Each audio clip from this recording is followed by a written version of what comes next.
Hey everyone, we're Team Unlimited and we created the Head Nest. Our team consists of Ashrita, Rohan, Mimi, Lucky, and Kavi.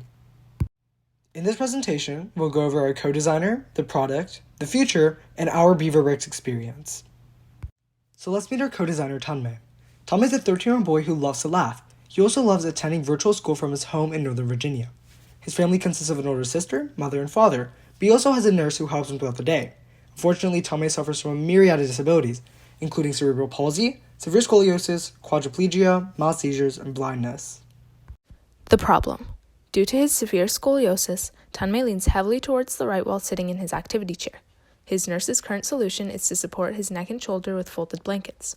However, this is not a practical or long-term solution. This led us to our objective, which is to create a headrest attachment that would prevent Tanmay from leaning towards the right.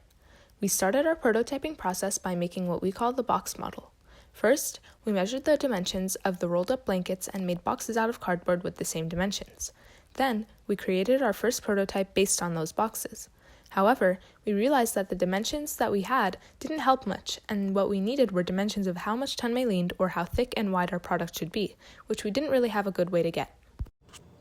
So, for testing, we used clay, styrofoam, wire, and cardboard to create a mold of our final design.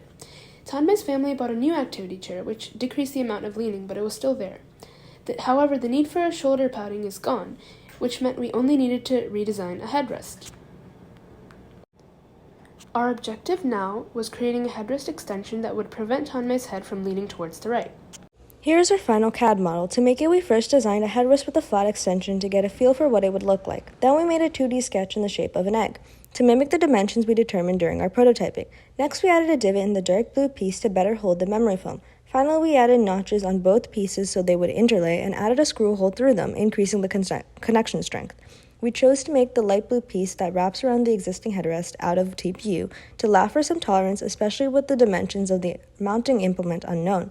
We then chose PLA for the remaining piece due to its greater strength and rigidness, as we wanted this piece to keep his head in place instead of bending to his scoliosis. The way we put the head nest together is to take the TPU and PLA pieces and interlock the two pieces with a bolt as seen in the first picture. Next, we cut the memory foam so it would overflow the groove in the PLA part of the head nest and glued it in the divot. Using faux leather, we then covered the entire thing so there are no hard edges.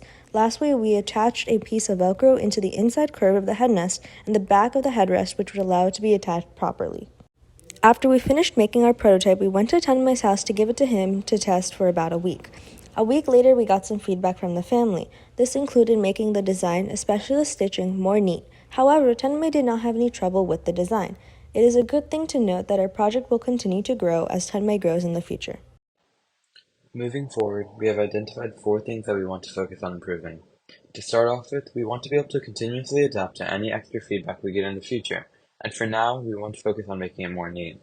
We also want to find another set of Velcro, since the current piece does not stay stuck to the headrest as well as we would like when it comes to the adhesive. We also want to make sure that the materials we use will work, specifically in the case of PLA, where we are worried we might not be able to hold enough weight over time. Finally, we wish to recut the foam when making these changes to not only match the changes, but to improve the curvature and make it neater overall. Now, we talked about how this project helped Tanmay, but how has it helped us, and what are our takeaways? First off, there's responsibility. Oftentimes, team members were unavailable, and we learned how to delegate the remaining work among ourselves accordingly.